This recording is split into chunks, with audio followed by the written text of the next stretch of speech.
Na pesi bino mbote bana mboka Congo et puis na pesi bino mbote mawa vraiment lelo tozali le 9 juin 2020. Mes chers compatriotes congolais zanga ya bino mwana na bino la voix du Kivu na yepo na yebisa bino basango ozoleka na kati ya mboka ya Congo. Pourtant babiboso baza distrait na makambo ozoleka ba procès ya ba camere bamoso baza distrait na nini, mais à l'est du pays il y a des choses vraiment oyo bitumba échanger nango. Donc bitumba oyo bino bokanisaka chaque jour non, à l'est il y a la guerre, à l'est il y a la guerre, bitumba échanger face nango, bitumba échanger face nango na ndenge nini bandeko ezake ba militaire ya FARDC ba vu ordre ba bando kolongwa na kati ya position na bango kotika pe ba arme lourde po na intérêt ya ba Rwandais. Mes chers compatriotes, boyebi bien que ba Rwandais bangonde baza na colonel makanika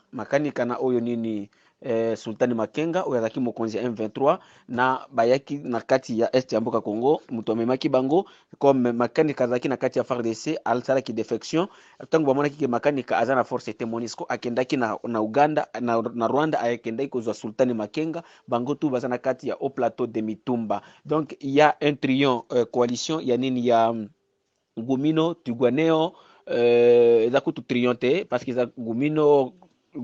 Twirwaneho Redi Tabara et CNDRD soki CNRD bamosusu bazobenga yango Android. Donc boyebi bien ke Ngumino na Twirwaneho eza groupe armé ya Ruberwa malgré ke akende komenase bakongolais te kuna na Kinshasa ke non soki balobi na bareseau sociaux akokende kofunda na justice nini soki tozalaki na justice mbele oyo Ruberwa d'abord soki mbele aza déjà na prison parce que c'est lui qui est là, il est comme le chef autorité morale ya Ngumino na Twirwaneho. Soki okiti soki oboyi kita meme na terrain awa na kati ya province Sud Kivu à l'est du pays dans le haut plateau de Mitumba communément appelé Aminembwe, otuna qui est le chef de Ngumino et Twirwaneho bakoyebisa yo aza Azarias Ruberwa na Moïse Nyarugabo bango nde bakonzi ya Twirwaneho, population ekoyebisa eloko wana meme ba Twirwaneho oyo bana mboka maimai bazobunda bazokanga bango na kati ya Bitumba baza toujours koloba keno chef na bango aza Azarias Ruberwa na Ngumino. Comme nous n'avons pas nani la place espace ya ba media otoki koleka koloba neti ndenge gouvernement soki ekangi bato balekisaka bango na ba RTNC. Donc wana ezosila kaka biso moko, mais boyebi bien ke boyeba bien ke Azarias Ruberwa na nani na Moïse Nyarugabo, donc Moïse Nyarugabo bango nde bakonzi ya Ngumino na Twirwaneho. Et puis basali coalition na nani na groupe armé mususu ya Burundi oyo batutsi ozolinga elongola Pita Nkurunziza na nani pouvoir ya FDD CNDD na Burundi balongola bahutu na pouvoir na Burundi. Groupe ango eza il y a des groupes eza Redi Tabara na FNL. Donc il y a deux groupes FNL et Redi Tabara bango pe baserali na kati ya nani ya baza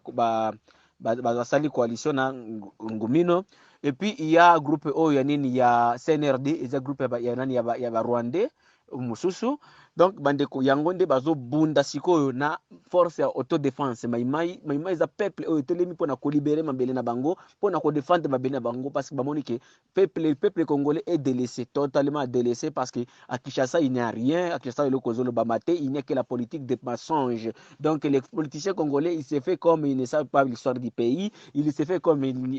n'y a rien à l'est du pays. Yango omoni bana mboka ba jeune, parce que l'armée c'est les jeunes.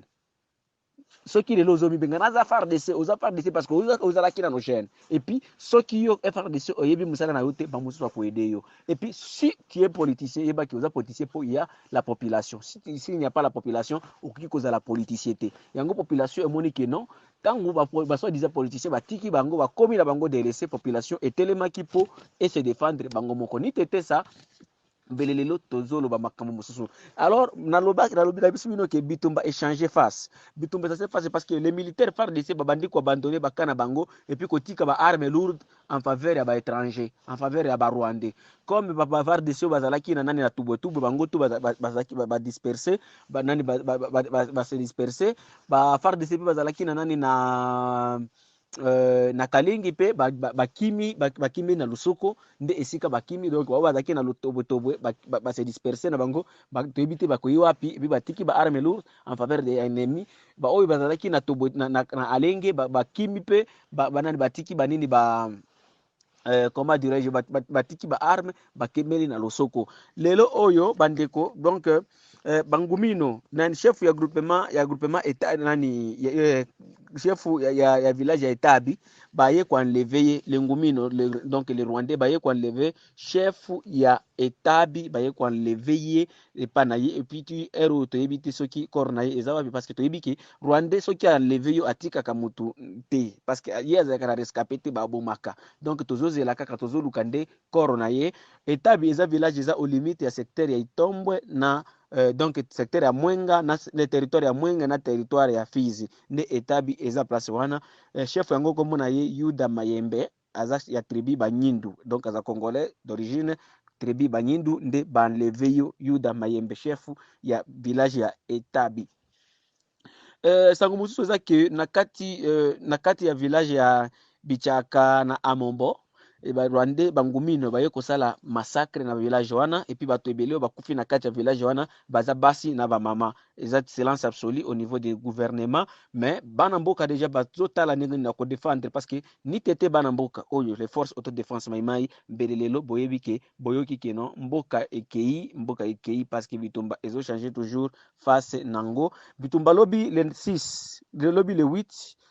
juin na lelo le 9 juin iza na place bato benga Nyamara donc depuis lobi bitumba ezalaki ti lelo tongo balamuki leto na kati ya attaque yango wana bandeko information ezali ke bakongolais to beleli bino botelema botala ndenge nini mboka na biso ezokende parce que barwandais nani guerre oyo eza na kati ya est ya mboka échanger face ekomi net guerre ya 1996 donc ekomi net guerre ya 1996 oyo ya AFDL ndenge basoda ya Mobutu babandaki kotika babandone baposition na bango en faveur ya ennemi et puis nayebisiki bino ke massacre oyo esalami na Bichaka pe Amombo eza na kati ya groupement ya Amombo nde esika barwandais babomi bato tozana na effectif ya bamoro te mais ya la majorité de ce sont des mamans et les enfants nde barwandais babomi yango tosengi bakongolais bozana Kinshasa bokende bo attaquer Aruberwa directement donc amenacer bino te kino na uti na justice na ministère de justice il y avait une justice mbele Rubero akangama déjà combien de bato aboma est-ce que tozo kosango RCD na ye boma combien de bato kotika RCD ngumino oyo ya yena tuganeo tous les preuves sont là yango bandeko toyebisi ba congolais toyaki lelo tongo to ko alerter bino toyebisa bino ke nini ezoleka na kati ya est ya mboka na biso bandeko il faut boyeba ke lelo ba rwandais bazo tinda toujours ba renfort comme ba 2 jours oyo na secteur ya Tanganyika na territoire ya Fizi aswima ba population ekangi plus ya 20 ngumino oyo déjà bamaimai babeti bango kuna après kobeta bango base disperser bazoluka nzela nini bakoleka po bakende Burundi yango boyoka Nyarugabo kuna na Kinshasa botuna Nyarugabo sikoyo azoloba na radio ke non il y a une coalition de maimai et Red Tabara sikoyo aya asala interview et parce que population ekangi bato wana epesi bango na boka FARDC sikoyo aya bisa biso ngumino oyo ye azoloba ke ye Nyarugabo azoloba ke non Red Tabara eza na coalition na maimai sikoyo aya bisa biso ngumino oyo ba Red Tabara bango moko bazoloba ke non toza na coalition na ngumino na CNRD na nani donc armée étrangère eza nini soki eza mensonge te et puis bino journaliste pe ya Kinshasa oyo boyambaka Nyarugabo bozangi soni yango wana bandeko topesi bino mbote mingi ezalaki ya bino la voix du Kivu soki olingi contacter biso okiki ko contacter biso na plus 27 61 1001 3566 tosepeli mingi topesi bino matondo mingi na kolanda ba émission na biso mususu ezoya tokobanda kopesa bino ma information toujours yango c'est le général Amour William ya Kutumba et général Eboyela Mtetezi azopesa kaka message epa ba jeune congolais bozala na esprit ya ko défendre mboka bokima mboka te boya tosangana po to libérer mboka na biso parce que soki tokimi tokotikela na mboka soki tokimi ke biso mbaye biso nyos tokima wa Tanzanie tokeba Uganda tokeba Kenya tokeba Spirit du Sud tokeba siko nani akobunzela mboka mais général Kibukila Mtetezi na général ya Kutumba Amour William balobi boya ba jeune to bundela mboka boya bozala vraiment massivement to mi pesa makila oyo eko libérer mboka na biso za makila na biso to zela teke no ba mususu ndenge bazokosa na ba réseaux sociaux les américains les belges les américains akoya ko bundela yo na mboka ya Congo te ndeko tika kokosa ba ndeko na yo que non, ici aux États-Unis, oh ici, tika kokosa bandeko na yo, ba américain akoya ko bondela yo te.